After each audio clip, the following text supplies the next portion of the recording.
Okay, what's Mr. Dan cooking now? You have an empty pan. Looks like a little grease in there. Well, to tell you the truth, I've been cooking bacon all morning, and now I'm going to make another recipe with some bacon. So stay tuned and you'll find out this delicious dish is just for you. Okay, welcome back to another episode of Cooking with Mr. Dan. Today we're going to be making, for the next couple videos maybe, I'm going to make some side dishes that you can use for Thanksgiving. This one's pretty simple, straightforward, and it tastes good. Only a few ingredients. So without further ado, let's get to the first recipe. It's going to be a couple different videos, not all one time. Okay, so here you have it. Okay, I started cutting them up. This is Brussels sprouts, by the way, in case you didn't know. But this here, I started cutting these up already. I saved two to show you how I cut them. Here I got some hot pepper flakes. Here I've got 3 strips of bacon. There's the 2 Brussels sprouts I'm going to show you how to do. That's Brussels with an S, sprouts. And this here is garlic and onion. So without further ado, let's hit it. Okay, so what I wanted to do is just show you real quick what I do with these. I rinse these off, but you don't really have to. Watch out, don't get dizzy. You don't really need to rinse them off because what you're going to do, take the root end, you see here, or the stem end, whatever you want to call it, and I cut that off. And then I just peel off the outer layer of the leaves, so I ain't got to go crazy really washing them again, see? And we take them off. And see, people don't like to eat that. It's going to soften up, trust me, once you cook it. So I got my little paring knife here, and I just cut them in little strips all the way down. Cut them in strips all the way down. Okay, we'll do another one. Cut it off. But this here is a nice, tasty little side dish, especially if you like Brussels sprouts and if you like bacon. And I have some other stuff that's going in there too, so give it a little sweet taste, huh? Okay, so now, again, cut it down, cut it in strips. Pretty straightforward and easy. Like I said, you don't have to cut that whole root off. It's up to you. It doesn't have to be nothing really exact, but you want to try to get them in skinny little strips like that, because that way they cook evenly and they cook quick. All right, so next we're going to slice up the bacon, I guess. That's the next step in line. Let me get my trash can thing over here. I've been cooking bacon all morning, trying to help out the festivities for Thanksgiving. Just going to be my wife and I, but she likes making her nice little green bean dish. So what I'm going to do with the bacon is I'm going to cut this up into little itty bitty pieces, I guess.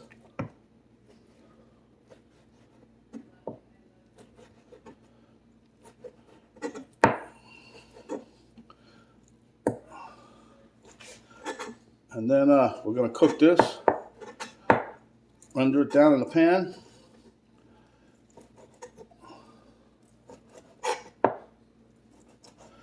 I should have left this and put it back in the freezer. Let it stiffen up a little bit. Easier to cut, and it cuts through the fat a little simpler. This is, believe it or not, this knife's pretty sharp, but the fat's starting to warm up, so it's becoming slickery, as it were. Now you can use 2 strips of bacon. You don't have to use any bacon. I like using the bacon. Gives it a nice little flavor. And we're going to be cooking with some onions, some garlic, some hot pepper flakes. You guys are going to love this dish. And you can also use some lemon juice if you like. Give it another little twist on the dish. I'm not going crazy with all that. Okay. Let me turn my skillet on. Slide you guys over to the working side now.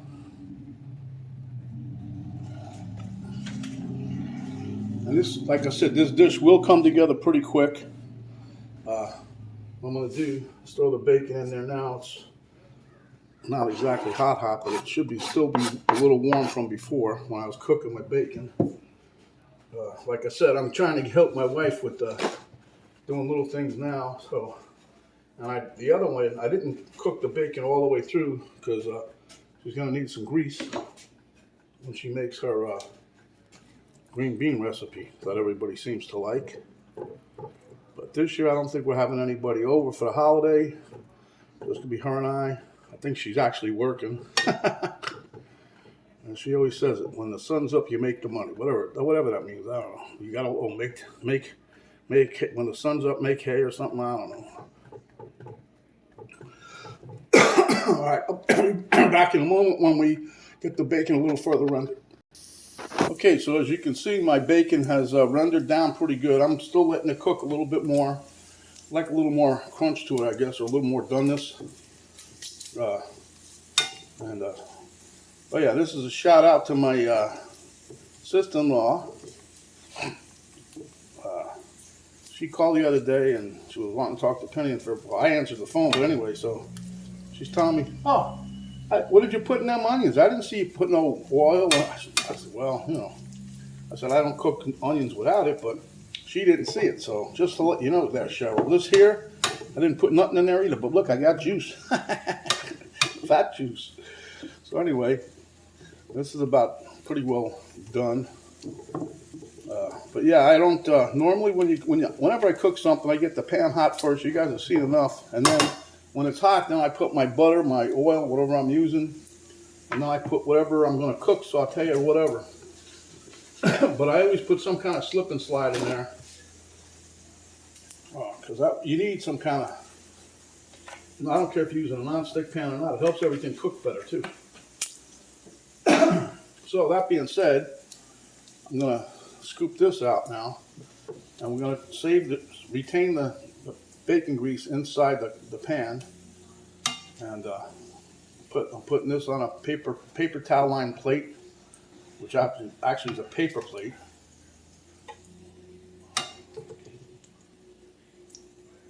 And there's not that much bacon grease because I only cooked 3 slices. So,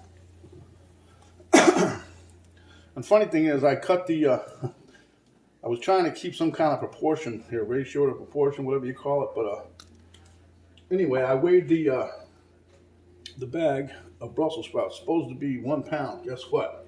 With the little net bag and the contents of the net bag, which is the Brussels sprouts, it was 15.7 ounces, not even a pound. So buyer beware. That's all I'm saying. Okay.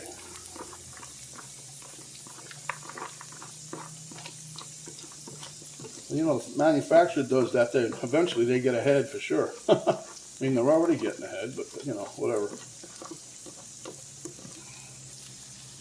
Okay, now we're going to saute the onions a little bit here. Now this is, like I said, inside the bacon grease that we rendered down from the bacon.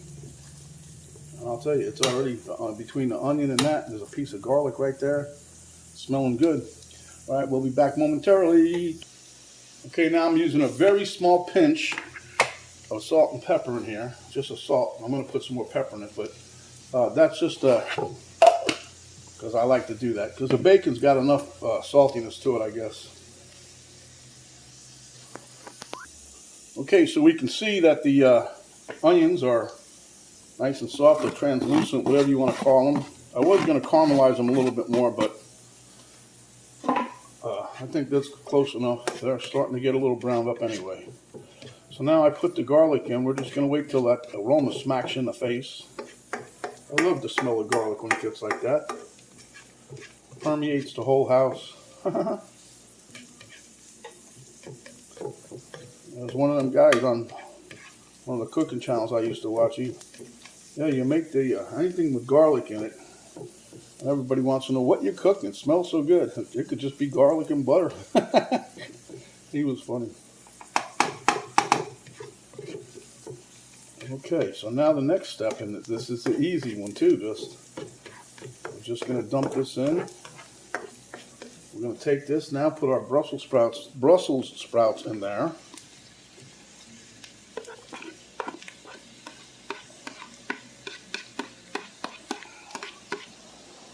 just gonna saute these up in the pan. Try to get them a little color, but we also want them softened up. So what I'm gonna do is I'm gonna put probably a little drop of water in here to help it maybe steam up a little. Then we're gonna cover this up. I want to get nice and tender. Okay, a nice little bit of little splash of water. That's just a little one.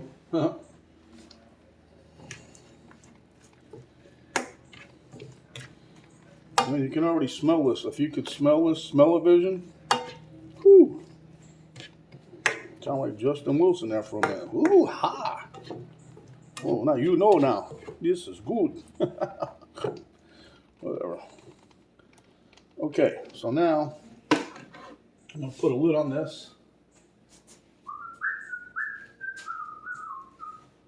And we're going to wait until they're a little tender. We'll brown them up, and we'll be right back. Okay, we've been cooking about maybe 5 minutes. I don't know if you guys can hear it. It's got a light sizzle. So now what I'm going to do is I want to get some of the heat extracted out of these here pepper flakes. We're going to sprinkle a little bit in here, not much. Not even a teaspoon. Look here, a little more. We like that. I'll tell you, I made a dish the other day using my peri peri sauce. Oh my gosh. I used a medium, but a little heavy-handed with the sauce in the dish, and I'll tell you, that thing there, whew, it was good though. Very, very good. See what we're doing here, like the little leaves that fall off, they're getting nice and pliable, but we want the centers here, like this piece here. Start we got there. That was good.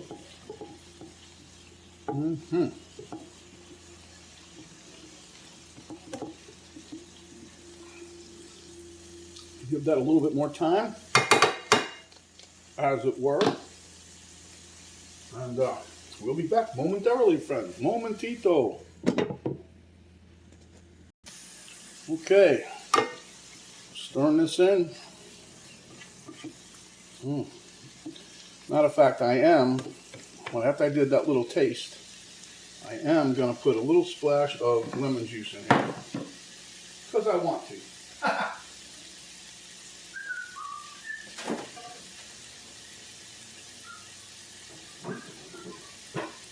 And see, that's the good thing when you're making something. You don't have to stick to no rules or recipe. You know, just if you like it, throw it in there. Can't hurt. Especially if you like it. Put about not even a teaspoon in there, probably a half. Just enough. I'm just going to mix that up. Oh yeah, we're ready to dump the rest of the goodness in there. Oh yeah. Now I'm going to take my bacon, and as you can see, I'm going to show you. I took my knife and I chopped it up a little bit smaller, so it goes a little further in the dish. You know what I'm saying? You don't have to do that either. It's just something that I thought about. I said, well, let's just run some of the knife through there and get us a few more extra little pieces out of this. And see, that's looking nice, see?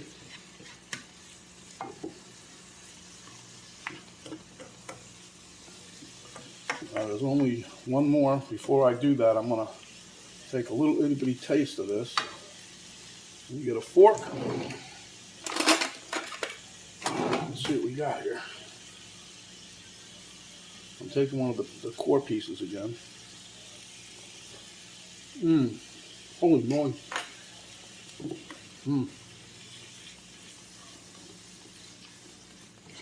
You guys are going to love this.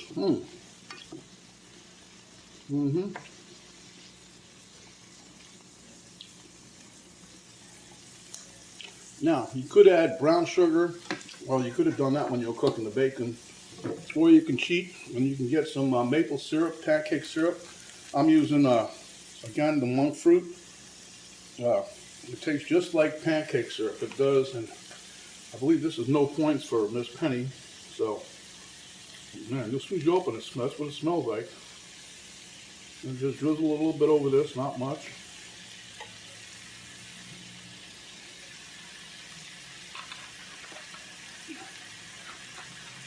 we got a nice sizzle going. You know what they used to say, right? Sizzle sells.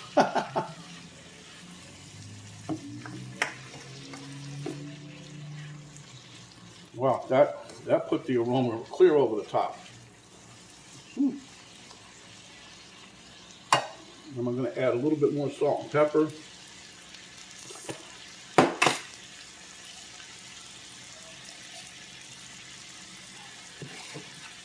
I do believe this dish is done.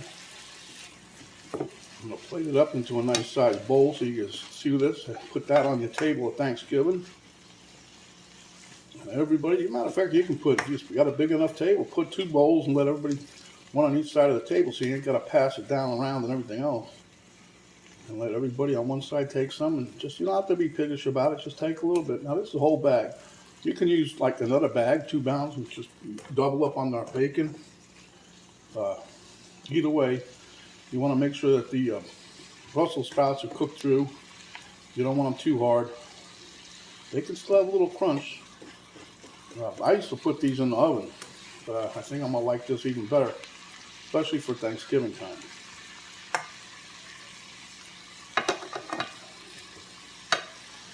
One more little taste and rinse my fork off so nobody yells at me about that.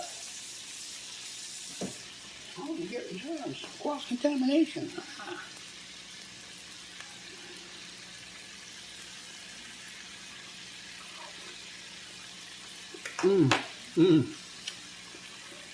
Yeah. Oh yeah.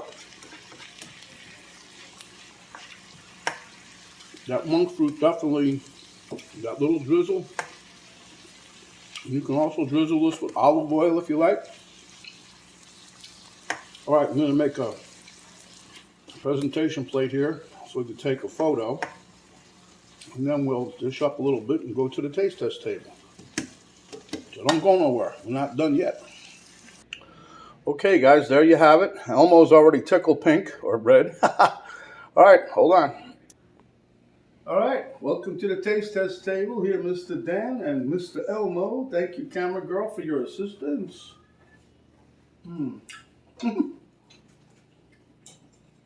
Okay.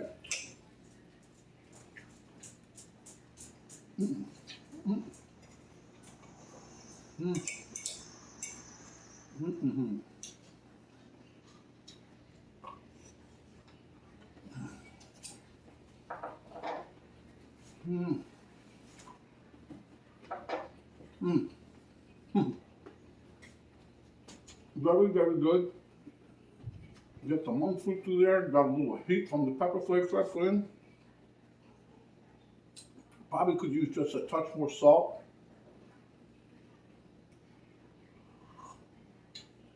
But it is delicious, nutritious. We didn't use that much bacon, come on. And then, this would be a great side dish for any meal, but I'm giving you guys this dish for Thanksgiving. Plenty of time to make it. It's quick, it's easy. So, and you probably make it ahead of time too. So if you like the video, give us a thumbs up. Share with your friends, enemies, I don't care. Share with somebody. If you have not done so yet, please subscribe. And when you do, a little notification bell will pop up. You hit that, that'll notify you each time we pop up another video. There's a little arrow down below the video box. You hit that, that'll give you a drop-down box. It'll give you a link to Cooking with Stan Facebook page, a link to my daughter's artwork site page, and the complete recipe to include the ingredients of how we do this wonderful dish. So, my friends, stay hungry, and when you are, come back, and we will give you another delicious dish just like this. This is Mr. Dan saying stay safe, stay COVID-free, and thanks for watching. We'll see you on the next video.